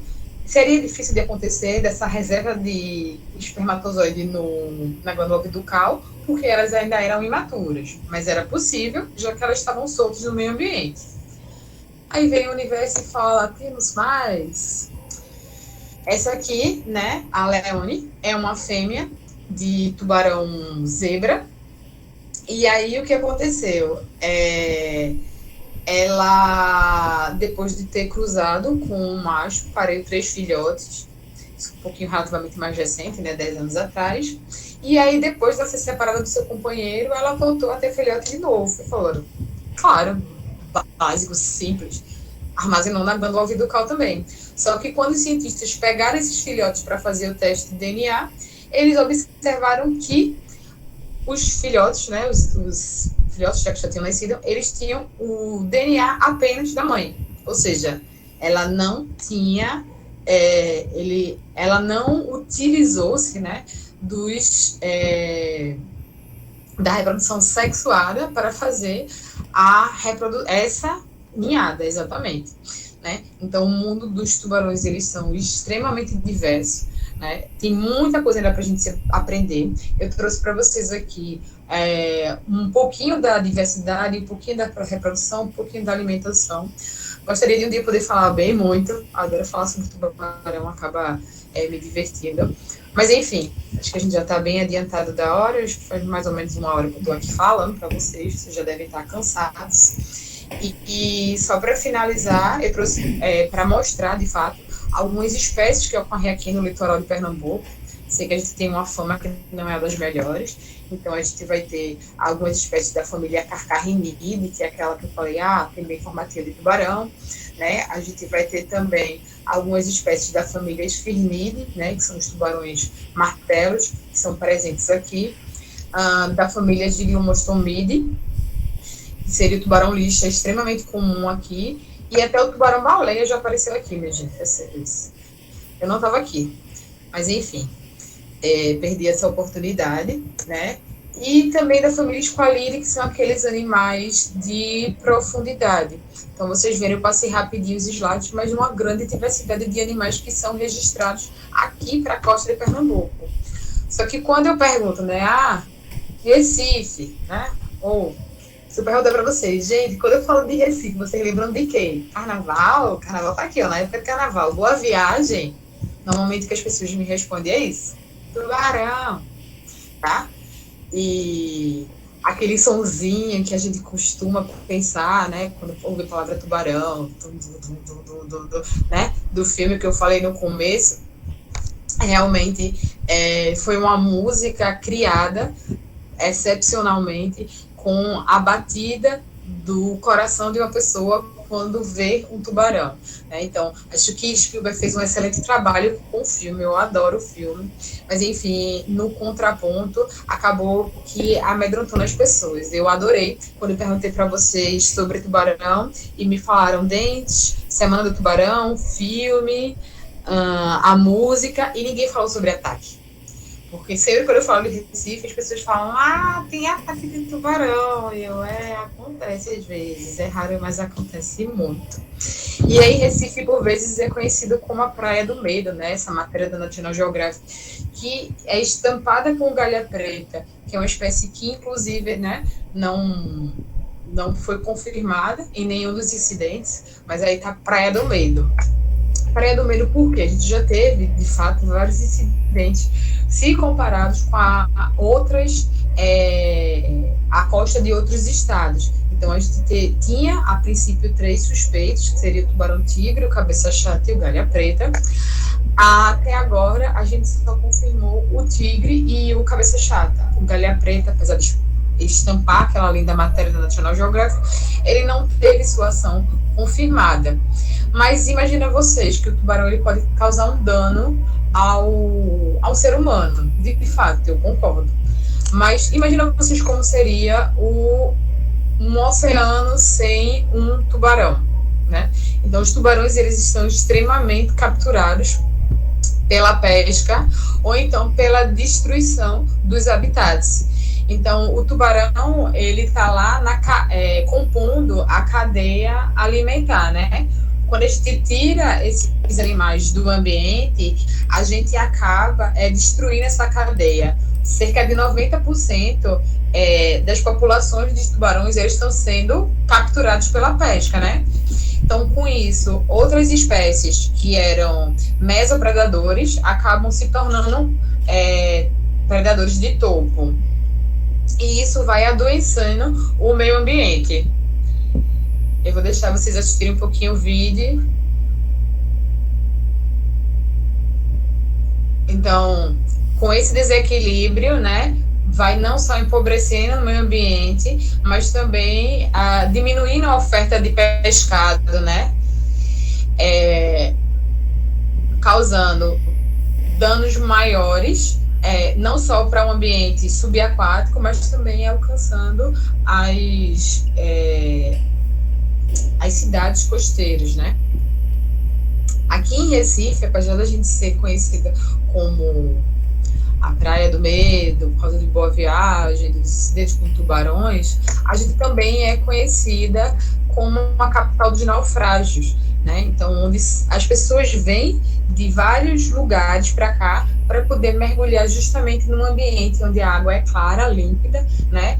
Para fazer esse mergulho com os tubarões. Em geral, são tubarões cabeças chatas, mas como eu falei para vocês, o tubarão-baleia já apareceu aqui, justamente num desses naufrágios. A gente tem uma parceria com a GEDAIDS, posso passar o Instagram deles para vocês depois, se vocês quiserem dar uma olhada, eles têm umas fotos magníficas subaquáticas, né?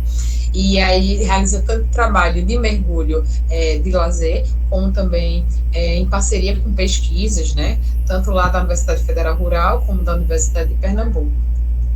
E aí, quando me perguntam, tubarão, só imagina ele respondendo o quê? Porque ele tá lá no canto dele, né? E aí, bem teoricamente, se ninguém mexesse com ele, ele também não iria mexer com a gente. E, mais uma vez, trago para vocês a reflexão nesse sentido de, tipo, o quanto estamos interferindo no ambiente dos tubarões. Gostaria de agradecer o convite, né, à professora Mariana, me chamou para estar aqui conversando com vocês. Me encontro disponível para tirar algumas dúvidas. Peço desculpa se eu falei rápido demais. Aqui eu trouxe a imagem de algumas páginas que eu acho extremamente importante, que retrata sobre o tubarão, né? Então a gente vai ter o NEA, o Núcleo da Educação Ambiental, da qual eu faço parte. Hoje é chamado de Núcleo de Educação Ambiental professor Fábio Azim, em homenagem ao nosso professor, mentor da minha vida, que faleceu de Covid, né, no ano passado.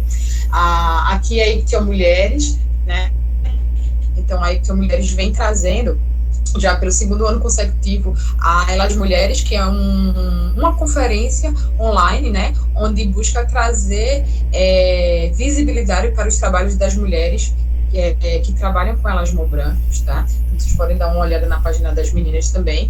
A Relasne está um pouquinho parada, mas também tem esse esforço de trazer um pouco dos trabalhos de tubarões, principalmente aqui na região Nordeste, né? Fazendo parceria também com a região Norte, com a região Sudeste, já que a região Sudeste tem uma visibilidade muito maior nesse sentido.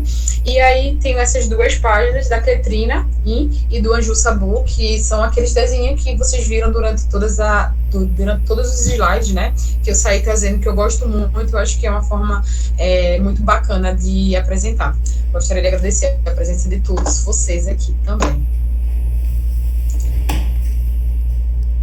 Mari tá aí, tô sozinha. Tá não, a gente tá aqui. Obrigado, Poliana. E aí, gente? Alguém tem alguma pergunta adicional? Hilary, Raia? Eu só tenho um comentário. É que eu amei que, tipo, foi o melhor trabalho em relação ao resto, mas também em relação às artes, né? Tem muita imagem bonita de didática, que é diferente de ver outras áreas. Eu não sabia que em Tubarão tinha tanta imagem assim. Eles têm tudo, minha gente. A única dificuldade que eu tenho, assim, de encontrar, na verdade, na internet, é que tá em inglês. Então, para mim, é muito simples. Mas nem sempre, para quem está assistindo, é tão simples. Tipo os vídeos, né? Todos esses vídeos que eu consigo são muito bacanas, mas está em inglês. Eu não tenho uma capacidade, sou péssima em edição, de editar e botar legenda, não sei o quê. Mas são vídeos super interessantes que a gente consegue achar na internet, só que está em inglês. E eu não sei, às vezes até pergunto a vocês, né? O quanto difícil é assistir e escutar. Acho que vocês acabaram não escutando, porque eu botei o fone. Porque tem um horário aqui que parece que o pessoal fica andando de moto e fazendo zoada, assim, tipo... Não sei o que acontece, mas enfim. Entre 7h30 e 8h30, as pessoas resolvem brincar de moto. Aí eu acabo botando o fone, né? Acho que vocês acabaram não escutando, mas eles têm o áudio completamente em inglês. E eu peço um pouquinho de desculpa nisso, porque eu acho que os vídeos são bastante legais, mas não estão traduzidos. Vocês acham que tem problema, gente? Não, por mim não. Tá falando desse trabalho sobre os tubarões, recentemente, ano passado, fiz um trabalho, né, falando um pouco dos tubarões, e eu fiquei com muita dó deles a respeito da pesca, que os bichinhos são muito pescados, ainda mais alguns países fazem fine, né, com os tubarões, pesca fine, e eu fiquei com muita dó que eles arrancam a barbatana e para fazer sopa de barbatanas deles, principalmente em países asiáticos. Também pegam o óleo do fígado, né, para fazer cabiscaleno, principalmente agora, para fazer a vacina, né? Então eu fiquei assim abismado com a quantidade de tubarões que são mortos, né, por essas práticas. Basicamente a gente causa, todo mundo tem medo do tubarão, mas a gente causa muito mais prejuízo para eles do que eles causam para a gente. Não tem nem como comparar isso. Pegando o comentário da Raila aqui, você falou que achou legal, né, no início da palestra, que ninguém associou tubarão com ataque. E eu fiquei pensando, tipo, porque uns anos atrás, antes de eu cursar, né, biologia, a maioria das pessoas tem essa imagem do tubarão, né, que ele é perigoso, que ele mata as pessoas e tudo mais. Só que é o que a Raila diz, tipo, tem mais gente matando tubarão do que tubarão matando gente. Então, essa visão minha mudou muito, assim. Cara, tem um estudo nos Estados Unidos que eles comparam, né, assim, tipo, o número de mortes de tubarões anual e o número de outras mortes. Tem ano que morreu mais gente por coco caindo na cabeça do que por um incidente com tubarão. Então, assim, tipo, imagina você, não sei como é a questão do coco aí, mas aqui na orla, na praia, tem coqueiro a cada 2 passos. Se fosse por isso, entendeu? Então, vamos fazer o quê? Tirar todos os coqueiros da praia? Né? Tem anos que morreram mais pessoas por picada de abelha do que por incidentes com tubarões. Vamos fazer o quê? Destruir todas as abelhas? Não faz sentido, entendeu? E a gente não consegue perceber isso. É mais fácil achar. Eu acho que é engraçado quando eu falo, né? Ai, tubarão, o que vocês pensam? Ai, são malvados. Geralmente a gente trabalha no Núcleo de Educação Ambiental, trabalha com crianças, né? Tia, eles são muito malvados, tia. Tia, não, pelo amor de Deus. Ai, eu tenho um pesadelo. Eu disse, calma, gente, pelo amor de Deus. Eu tenho um pesadelo com ninguém, não. Vamos conversar, vamos mudar essa ideia. Né? E eu fiquei realmente muito feliz de vocês não terem essa ideia tão maldosa dos tubarões na mente. Esses tubarões, a questão dos filmes, como a gente falou bastante sobre filmes, né, sobre a Semana do Tubarão e tudo mais, tem muito filme sobre tubarão. Só que a questão é que nos filmes eles sempre retratam os tubarões como predadores assassinos, insaciáveis, que vai matar todo mundo que se mexe, tudo que entra na água. Aí a pessoa, por exemplo, a gente que estuda biologia, a gente tem essa noção de que não é assim. Mas para uma pessoa que é leiga, né, que ela simplesmente vai assistir um filme, e ela vai tomar muito daquilo como se fosse verdade. Então, basicamente, ela vê um tubarão e fala assim, tem que matar porque ele vai me matar. É basicamente isso. Naquela reportagem que eu mostrei para vocês da raia, né? Geralmente, que foi logo no começo, que a raia que parece um tubarão, os pescadores, eles matam, e assim, tipo, um troféu, sabe? Tipo, ó, tá aqui um troféuzão, né? De que, tipo, sou mais másculo porque eu matei um tubarão. E isso acontece principalmente com as espécies que não apresentam risco nenhum aos seres humanos. Sabe? Então, realmente. E Spielberg, ele fez um trabalho. Enfim, eu sou fã de Spielberg, né? Eu acho que ele faz algo muito bacana. Mas ele trouxe uma linhagem que até ele mesmo se arrependeu um pouquinho depois, né? Desse medo, né, de trazer às pessoas esse inconsciente de que os tubarões são muito malvados, né? E aí ele tentou se retratar. Já era meio tarde, ele fala que se arrepende. Mas, de fato, tem uma das palestras, porque depende muito do que eu vou trabalhar, mas que era isso, a gente trabalhava mitos e verdades sobre os tubarões. E a capa dela era toda meu HD nem tá aqui. Era todas com as imagens dos filmes. E, cara, imagem que o filme do tubarão era tubarão de 8 cabeças, tubarão de 10 cabeças, tubarão misturado com polvo, tubarão que sai da água para pegar o polvo. Tubarão elétrico, tubarão voador, tubarão fantasma. Exatamente. Eu falei, cara, como é que a pessoa que nunca viu tubarão vai gostar de um tubarão se só vê coisas nesse sentido, né? Dessa coisa assim, mais pesadona mesmo. E aí, o que é que eu me apego? Os filmes infantis. Então vamos para Nemo, vamos para o Espanta Tubarão, né? Que tem aquele tubarão bacaninha, legal, que não gosta de comer peixe. Mas tem isso até na música Baby Shark, que mostra o tubarão assim, basicamente comendo uma pessoa, a família toda de tubarão comendo uma pessoa. Eu falo assim, como assim? Você vai mostrar uma música dessa pra uma criança? Por isso que eu gosto do Bita, tá vendo? Vocês conhecem o Bita, minha gente? Eu adoro o Bita. Tô tentando aqui procurar as páginas do Instagram para mandar para a professora. Deixa eu ver se eu consigo, clicando. Não consigo nada. Mas muitos tantos tem um filme de tubarão que eles falam até sobre o tubarão de gelo e mostram o tubarão da Groenlândia, né, matando geral, e eu fico, mas gente, o tubarão da Groenlândia não é nem mesmo um tubarão agressivo, ele só fica na dele e ele se alimenta principalmente de carcaça, já que ele é necrófago. O bicho fica lá nas profundezas, ele é quase cego, o bicho é tão na dele, mostrar ele matando geral. Faz nada com ninguém, né? E aí a gente acaba incentivando, né, de uma maneira, a gente que eu falo, a cinematografia acaba incentivando de uma maneira não muito bacana a captura ainda maior desses animais, né? Vocês falaram aí, em geral eles são capturados basicamente pela nadadeira. O pessoal costuma chamar de barbatana, né? Esse nome não é certo, barbatana quem tem é baleia. Então as nadadeiras, elas têm um alto valor comercial no Ocidente, mas pra gente aqui não tem valor comercial. Pega uma nadadeira para fazer uma sopa, o gosto nem é bom, ninguém nem gosta. Agora, aqui, eu não sei como é o consumo aí de elasmos brancos, né? Aqui a gente tem algo chamado caldeirada, não sei se vocês já ouviram falar, mas é meio que uma sopa com tudo dentro. Tem marisco, né? Então, vamos ter crustáceo, vamos ter peixe, vamos ter tubarão, raia, o que você imaginar, frutos do mar tá lá dentro. E é muito boa, eu gosto. Mas eu não sei, mas em alguns lugares vende tubarão com cação. Aí a pessoa compra sem saber que é tubarão. Então, mas cação é tubarão. Peguem isso pra vida de vocês, né? Gente. Cação é tubarão. Mas, assim, é cação. Muita gente não vai saber que é tubarão. É um peixe, o nome dele é cação. Pronto. A pessoa não vai. Deixa eu ver. Todo mundo do Instagram aqui, né?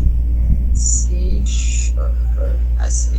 A Sea Shepherd Brasil, ela tá com uma ação que justamente se chama Cação é Tubarão, né? Que é para tentar informar as pessoas que de fato é uma mesma coisa.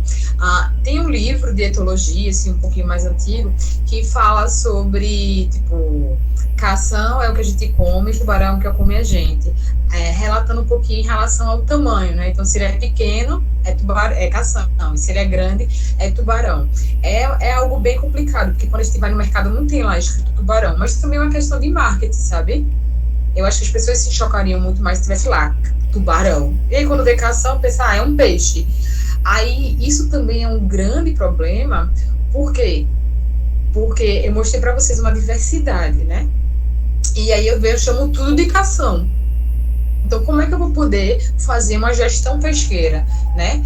De alguma espécie que tem um determinado período reprodutivo, que tem um determinado tipo de alimentação, que tem uma determinada maneira de reproduzir que é diferente, juntando todo mundo no mesmo bolo e chamando tudo de cação. Sabe? Então, essa dificuldade que a gente enfrenta também quando a gente chama cação e tubarão. Acho que raia, não sei se chama aí de emplastro, mas acho que no sul do Brasil, né, chama muito de emplastro. E, enfim, é a mesma coisa, pega todas as raias, junta no bolo e fala, emplastro, não tem nome. Como é que a gente vai fazer uma gestão, né, desses recursos pesqueiros? Eu sei que o curso de vocês é um pouquinho diferente, mas pensando de uma maneira mais ambiental, como é que a gente pode cuidar de algo se a gente não conhece esse algo, sabe? Independente se é tubarão, se é raia, se é planta, sabe? Enfim, do que for. Se a gente está falando de um ecossistema completo, como é que eu posso cuidar de algo que eu não conheço?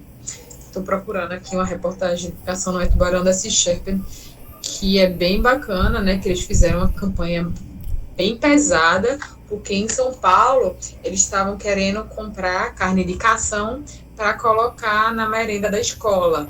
E aí o pessoal fez um efetivo bem grande, né, uma pressão bem grande para que isso não acontecesse, justamente porque questão de mais-valia. Se tem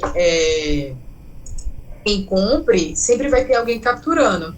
Imagina vocês aí em Roraima, não sei qual é o que é mais forte. Açaí? Chutei errado? Açaí é bem forte em Roraima? É sim. Então, Também.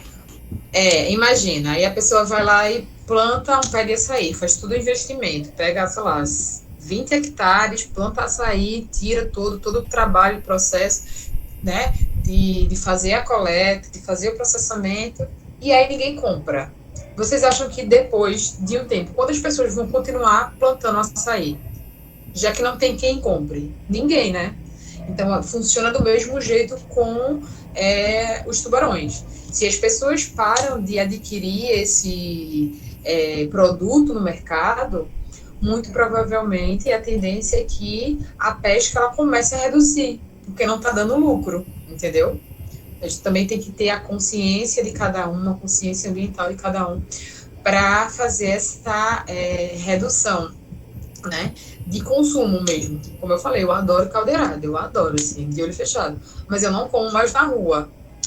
O que eu como, sei lá, nem como é que eu chamo o nome, mas enfim, é o que tem peixe, que tem às vezes, tento pegar um camarão de cultivo, né, porque eu sei da problemática do arrasto. Enfim, é difícil viver nesse mundo, minha gente, é bem difícil, pelo menos para mim, né, eu fico sempre tentando aqui. No meu quadrinho tem ser o consumo consciente, todo dia eu me falo que precisa ter um consumo consciente, mas é isso, né, se a gente quiser viver por um tempo nessa casa, nesse lugar que a gente chama de terra, é preciso que cada um tenha minimamente um consumo consciente, né, e seja ele sobre os tubarões, que eu acabei não falando, mas que eles são chamados de estrategista, né, então ele tem um ciclo. Tudo isso que eu tô falando de uma maneira bem geral, tá? Mas eles têm um ciclo de vida longo, né? Então, eles demoram a começar a se reproduzir. Em comparação aos peixes ósseos, eles têm muito menos filhotes por ninhada, né? Então, é todo algo muito complexo para a gente estar destruindo ou acabando num período tão curto.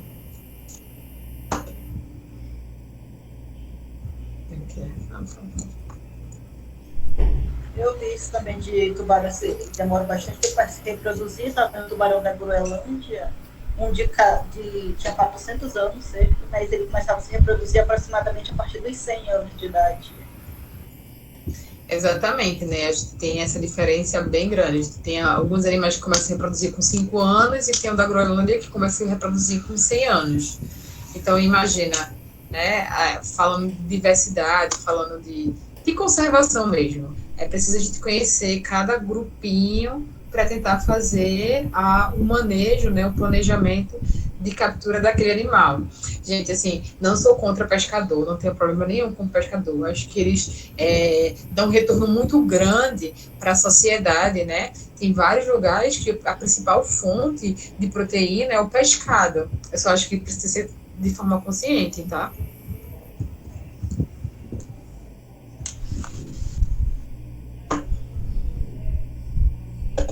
Tá por aí? Tô aqui. Oi, tô aqui. Tá aí, né? Eu passei alguns links para Mari pelo WhatsApp, porque eu não consigo acessar o Instagram de vocês. Deixa eu fechar aqui essa apresentação. A Wayne tá querendo falar. Tu quer perguntar, Wayne? Pode falar. Então, boa noite. Não é bem uma pergunta, mas eu queria saber a opinião dela, né, como especialista. Eu estava assistindo um documentário algumas semanas atrás da Disney+, com a National Geographic, e eles estavam, o cientista, né, do documentário estava tentando desenvolver um mecanismo para tentar diminuir o índice de ataques naquela região que ele estava estudando. Os tubarões seriam o tubarão-tigre e o tubarão-cabeça chata. O sistema seria, a princípio, nas pranchas de surf, onde a prancha ela seria recoberta de íons. Eu não sei explicar muito bem, porque ele falou muito difícil, mas basicamente seria isso. E esses íons seriam uma coisa que o tubarão não conseguiria se aproximar, que quando ele fosse para atacar, por causa daquelas bolinhas que ele tem no nariz, as ampolas, né? Ele se desviaria e isso evitaria o ataque. E aí eu fiquei, nossa, isso parece muito interessante, mas eu não fui pesquisar a fundo porque eu não sabia onde pesquisar. E aí eu queria saber a sua opinião, se isso seria um caminho legal. Então, é um caminho super legal, né? Já existe os Shark... eu não lembro se é Shark Case, mas é um repelente de tubarão.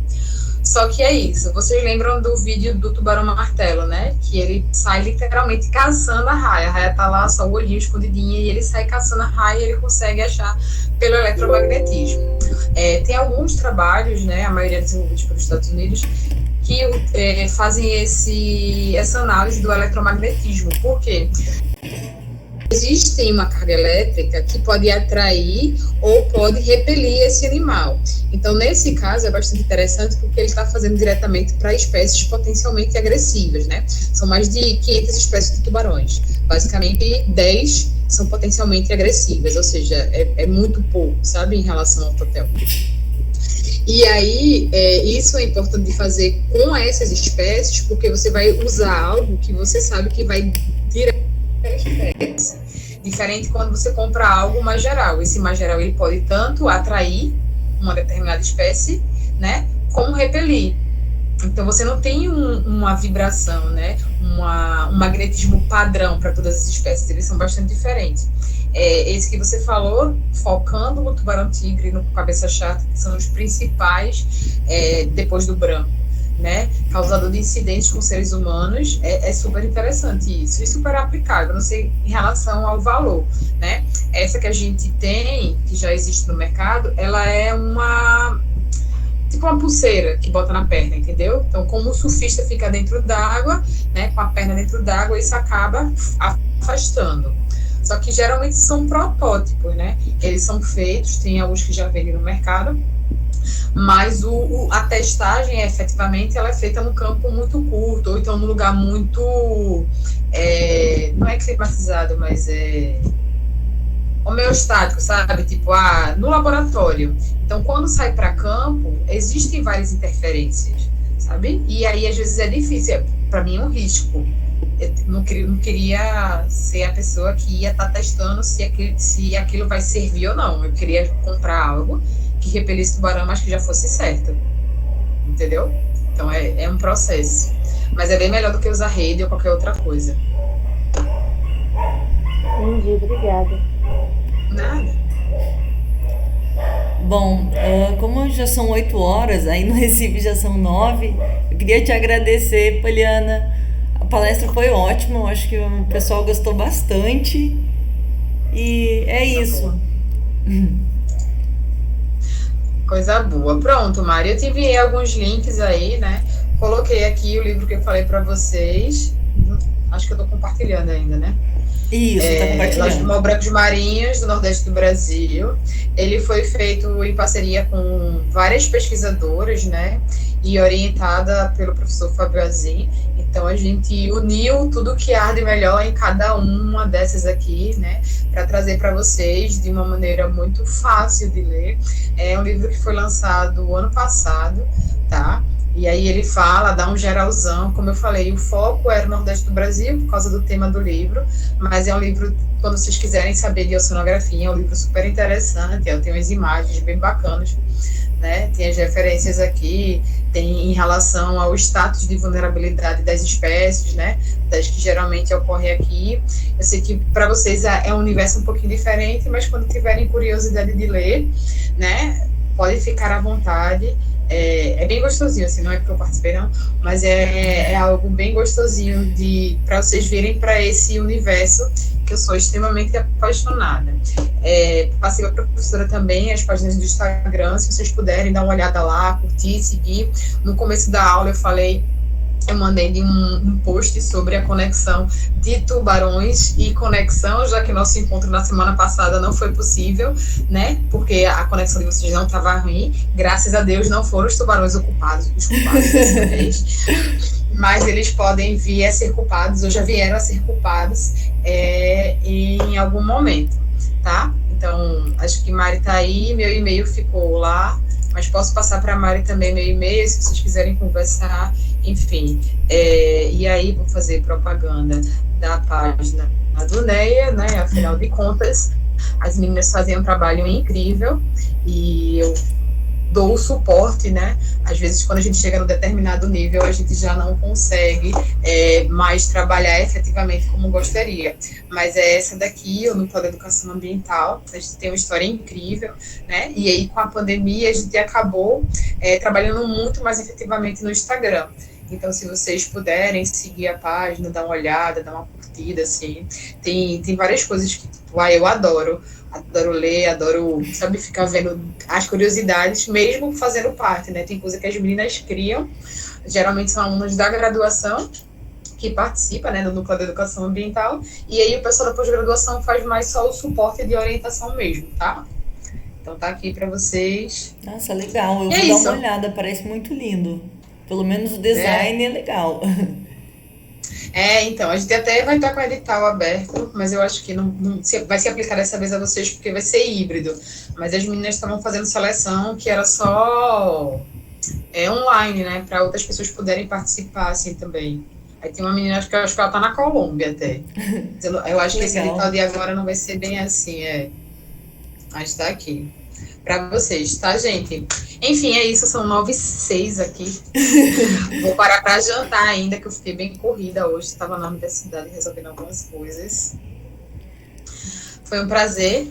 Ah, o E até a prazer foi próxima. nosso. O prazer foi nosso. Deixa eu interromper.